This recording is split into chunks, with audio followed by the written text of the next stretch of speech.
era o momento dos grandes navegadores. E hoje se sabe de uma maneira muito clara que todas as vezes que se procura adentrar num sistema onde nunca se entrou, esse sistema tem um equilíbrio, chama-se nicho ecológico. Ele tem os seres vivos que vivem nesse sistema, eles estão equilibrados. Quando outro ser vivo, no caso o homem, penetra nesse sistema, aí a coisa se desequilibra. Isso que aconteceu na era dos descobrimentos.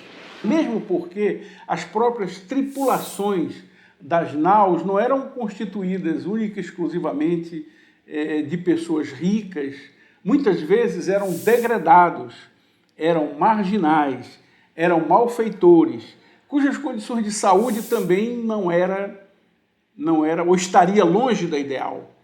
Nesse lado de cá, do Atlântico, moravam populações que nunca tinham entrado em contato com outro ser humano, as populações chamadas autóctones, os índios ricos, fortes, saudáveis, em contato direto com a natureza. Eles entraram em contato com agentes que eles não conheciam, grande massa de população indígena veio a desaparecer. As primeiras doenças começaram a surgir. Para nossa tristeza, as primeiras foram as doenças venéreas. Outra doença muito significativa era a malária, uma própria da civilização, que eu volto para dizer, provavelmente os europeus trouxeram consigo essa doença e que hoje é gravíssima e seríssima, que é a tuberculose. Essa doença está sendo difícil de controlar. Outras doenças, então, foram ocorrendo à medida que deixávamos a Mata Atlântica e avançávamos para a Amazônia, que era o último bastião da floresta preservada. A grande mobilidade humana, o grande caminhar do homem pela Terra, a grande aventura humana de avançar para o Ocidente, trouxe benesses, trouxe coisas boas e trouxe coisas muito mais.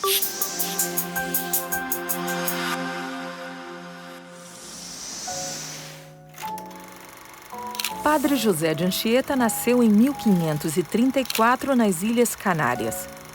Ele foi levado para Portugal para que estudasse e não sofresse perseguições do Tribunal do Santo Ofício nas terras espanholas. Ele chegou ao Brasil em 1553 com todo o seu interesse em conhecer mais profundamente a língua dos nativos. Seu interesse pelas letras também se manifestou na elaboração de poesias, sermões, cartas, peças teatrais religiosas e a produção de uma gramática intitulada Arte de Gramática da Língua Mais Usada na Costa do Brasil. Seus textos e apresentações artísticas eram produzidos na língua nativa como forma de facilitar a conversão ao cristianismo. As obras do Padre José de Anchieta são inúmeras, mas o que interessa hoje para efeito de literatura, para você principalmente que vai enfrentar vestibular ou outro concurso qualquer nessa área de literatura brasileira, é entender que ele produziu cartas, produziu sermões e produziu, acredite, peças teatrais que receberam o nome especial, receberam o nome de autos. Por quê? Porque o conteúdo dessas peças teatrais é, naturalmente, a religião.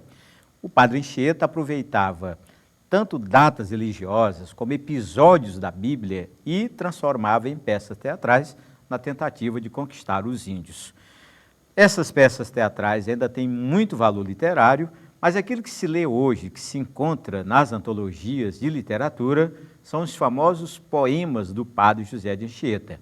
Entre eles, você ainda pode ler a Santa Inês, pode ler do Santíssimo Sacramento, pode ler Em Deus, Meu Criador, e pode ler a Virgem Maria, um longo poema que ele fez em homenagem a Nossa Senhora.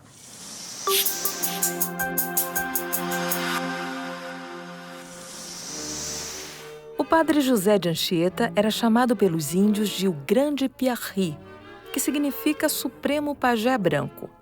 Você sabia que em 1563 ele foi refém durante 5 meses dos índios tamoios? Pois é, Foi nesse período que ele escreveu o poema em latim De Beata Virgine del Matre Maria. Aposto que você não sabia que o padre Anchieta foi beatificado pelo Papa João Paulo II em 1980. E a última curiosidade para você ficar ainda mais por dentro do assunto: os autos escritos por José de Anchieta eram de caráter estritamente pedagógico, escritos em português ou em tupi. Tudo dependia do grau de compreensão do público a ser catequizado. Meus amigos, para entender melhor a obra do Anchieta, você vai ler e ouvir trechos de suas poesias. Mas eu quero que você preste atenção à linguagem. Como é que você acha que é a linguagem do Anchieta do ponto de vista hoje? Olha, o camarada viveu no século XVI. Você pode imaginar que ele escrevia numa linguagem complexa, rebuscada, com palavras difíceis, talvez com alguma coisa que você não entendesse hoje. Engano. A poesia do Anchieta mais parece poesia de criança. Mas por quê? Por falta de cultura? Não, porque o Anchieta estava preso à tradição do classicismo português. Ou seja, naquela época era norma do classicismo escrever em linguagem simples. Daí a impressão de que a poesia do Anchieta era infantil.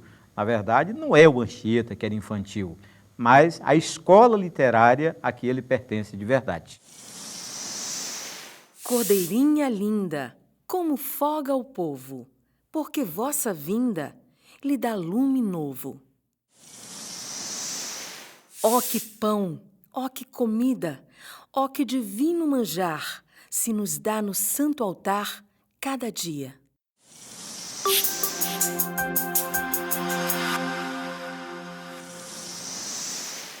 Todas as alternativas são corretas sobre o padre José de Anchieta, exceto A.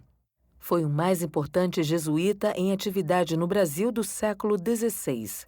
B. Foi o grande orador sacro da língua portuguesa com seus sermões barrocos. C.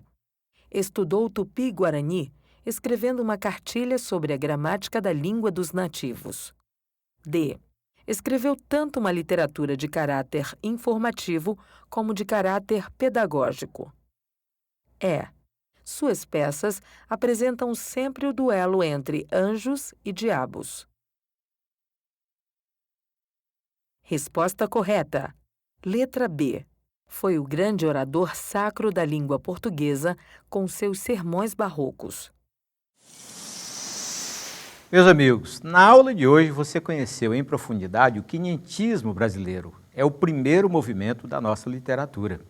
Você viu que o quinhentismo tem uma duração de 1500 até 1601, é o primeiro século de literatura no Brasil.